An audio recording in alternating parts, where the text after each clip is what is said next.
అందరికీ నమస్కారం అండి. వీడియో చూస్తున్నారు. ఓం నమో వెంకటేశ అని ఒక చిన్న కామెంట్ చేయండి. ఈ సంవత్సరం మనకి తిరుమల శనివారాలు అయితే వచ్చేసాయండి. అదే పురటాసి మాసం. చాలామందికి ఈ పురటాసి మాసం అంటే ఏంటో తెలియదండి.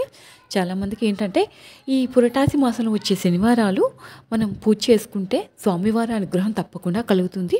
మనకి 2025 సంవత్సరం తిరుమల శనివారాలు ఎప్పటి నుంచి ప్రారంభమవుతున్నాయి, ఎన్ని శనివారాలు వస్తున్నాయి, అసలు పురటాసి మాసం అంటే ఏంటి అనే విషయాలన్నీ కూడా ఈరోజు మీకు ఈ వీడియోలో క్లియర్గా చెప్తానండి. సాక్షాత్తు ఆ శ్రీనివాసుడే ఈ పురటాసి మాసంలో వచ్చే శనివారాల్లో ఎవరైతే నన్ను పూజిస్తారో వారిని తప్పకుండా అనుగ్రహిస్తానని ఆ శ్రీనివాసుడే సెలవిచ్చారండి. అంతటి విశేషమైన ఈ పురటాసి మాసం గురించి తిరుమల శనివారాల కోసం అందరికీ తెలియచ్చు, తెలియకపోవచ్చు. అందుకని అర్థమయ్యే విధంగా ఈ వీడియో షేర్ చేస్తాను. తప్పకుండా వీడియోకి మాత్రం ఒక లైక్ చేయడం మాత్రం మర్చిపోకండి. సాక్షాత్తు వెంకటేశ్వర స్వామివారు భూమిపైన ఆవిర్భవించిన మాసమే పురటాసి మాసం. ఈ మాసంలో వచ్చే శనివారాలే తిరుమల శనివారాలు. ఈ తిరుమల శనివారాల్లో కనుక ఆ స్వామివారిని పూజించినట్లయితే మనం చేసిన పూజ ఆ స్వామివారు స్వీకరిస్తారని, మనం కోరిన కోరికలన్నీ కూడా నెరవేరుస్తారని, అష్టైశ్వర్యాలు ఆయురారోగ్యాలు కలిగిస్తారని ఒక నమ్మకం. అందుకని మన తెలుగు వాళ్ళలో కూడా ఈ తిరుమల శనివారాల గురించి తెలిసిన వారందరూ కూడా తప్పకుండా స్వామివారిని అయితే పూజిస్తారండి. అయితే ఈ పురటాసి మాసం అనేది మన తెలుగు నెలలకు సంబంధించింది అయితే కాదండి. ఇది మన తమిళియన్స్ ఉంటారు కదండి, తమిళియన్స్కి సంబంధించిన పండుగ. కానీ వెంకటేశ్వర స్వామి ఎవరికైనా వెంకటేశ్వర స్వామి కదండి. మనకి స్వామివారిని మనం పూజలు చేస్తూ ఉంటాం కదా. స్వామివారికి ఈ నెల భక్తితో పూజ చేస్తే తప్పకుండా అనుగ్రహం అనేది కలుగుతుందండి. ప్రతి సంవత్సరం కన్యా రాశిలోకి సంక్రమణం జరిగినటువంటి కాలాన్ని పురటాసి మాసం అని అంటారండి. మళ్ళీ ఎప్పుడైతే సూర్యుడు కన్యా రాశిలోకి నుంచి తులారాశిలోకి ప్రవేశిస్తారో అప్పటితో ఈ పురటాసి మాసం అనేది ముగుస్తుంది. మనలాగే వీరికి కూడా ఈ మాసాలేమి నెల రోజులే ఉంటాయండి. అంటే 30 నుండి 31 రోజులే ఉంటాయి. ఈ మాసంలో వచ్చే శనివారాలన్నీ తిరుమల శనివారాలని అంటారండి. అంటే మనం శ్రావణ మాసంలో శ్రావణ శుక్రవారం ఎంత విశేషంగా జరుపుకుంటామో అలాగే వీళ్ళు పురటాసి మాసంలో వచ్చే తిరుమల శనివారాలు కూడా అంతే విశేషంగా జరుపుకుంటారు. ఎందుకంటే ఆ స్వామివారు ఎంత ఇష్టమైన రోజు శనివారం కాబట్టి. అందుకని ఈ మాసంలో వచ్చే అన్ని శనివారాలు లేదా ముఖ్యంగా మొదటి శనివారం అలాగే మూడో శనివారం ఎంత విశేషంగా స్వామివారిని పూజిస్తారు. మనం ఈ పురటాసి మాసంలో ఆ వైకుంఠ దేవుడు వైకుంఠనాథుడు మన వెంకటేశ్వర స్వామివారి వైకుంఠం నుండి ఈ కలియుగంలో విగ్రహ రూపంలో ఆవిర్భవించారని మనకి పురాణాలు అయితే చెప్తున్నాయి. అందుకని ఈ మాసంలో ఆ వైకుంఠనాథుని పూజించిన వారికి అష్టైశ్వర్యాలు సిద్ధిస్తాయని, లక్ష్మీ కటాక్షం కలుగుతుందని అంటారు. ఈ కలియుగ దేవుడు వారికి కాదండి, మనకు కూడా వైకుంఠనాథుడు ఇంత భక్తి శ్రద్ధలతో పూజిస్తాం కాబట్టి ఈ మాసంలో ఆ స్వామివారిని పూజిస్తే అమ్మవారి కరుణా కటాక్షాలు వెంటనే మనకి చేరుతుంది. కాబట్టి అందుకనే ఆ స్వామివారిని మనం కూడా ఈ పురటాసి మాసంలో తిరుమల శనివారాల రూపంలో ఆ కలియుగ దేవుణ్ణి మనం కూడా పూజిస్తాము.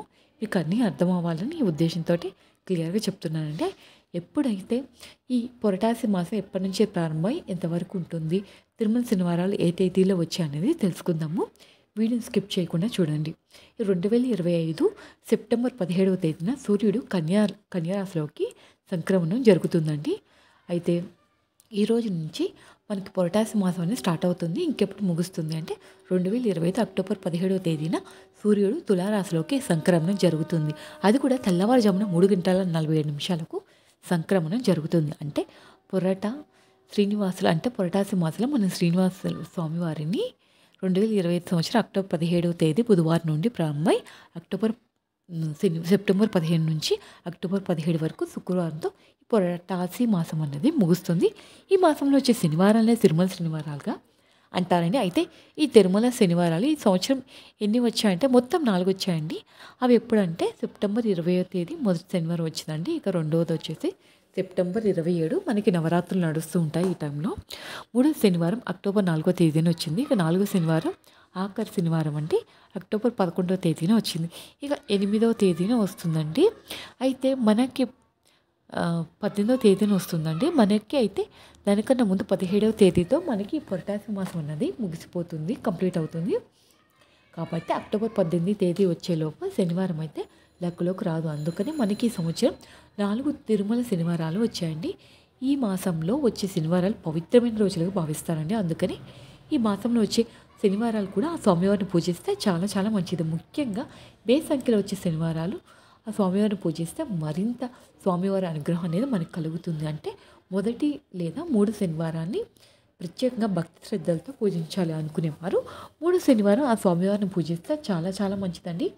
ఈ పూజించడం వల్ల స్వామివారి అనుగ్రహంతో పాటు శనిదేవుడి నుండి కలిగే కష్టాలు కూడా బయటపడేస్తారని ఆ స్వామివారే సెలవిచ్చారు. అందుకని పురటాసి మాసంలో వచ్చే తిరుమల శనివారాల్లో వెంకటేశ్వర స్వామిని పూజించిన వారికి ఆ స్వామివారే శని బాధల నుండి బయటపడవచ్చండి. కలియుగంలో మనల్ని కాపాడే ఆ వెంకటేశ్వర స్వామివారిని కాబట్టి అందుకని ఈ తిరుమల శనివారాల్లో స్వామివారిని పూజించి మీకున్న కష్టాలను కూడా తొలగింప చేసుకొని ఆ స్వామివారి కరుణ కటాక్షాలు మీకు కలగాలని కోరుకుంటూ అనుగ్రహాన్ని పొందండి. ఈ తిరుమల శనివారం స్వామివారిని పూజ ఎలా చేసుకోవాలి ఏంటి అన్నది కూడా మీకు షేర్ చేశాను కదండి. మీరందరూ కూడా కుదిరితే 1, 2, 3 వారాలు పూజ చేసుకోండి. లేదంటే 1 కానీ 3 కానీ వారాలు పూజ చేసుకోండి. ఆ స్వామివారి అనుగ్రహం మీ అందరికీ కలగాలని కోరుకుంటూ ఈ వీడియో నచ్చితే తప్పకుండా లైక్ చేయండి, షేర్ చేయండి. కొత్తగా చూస్తున్నట్లయితే మా ఛానల్ని సబ్స్క్రైబ్ చేసుకోండి. Thank you for watching.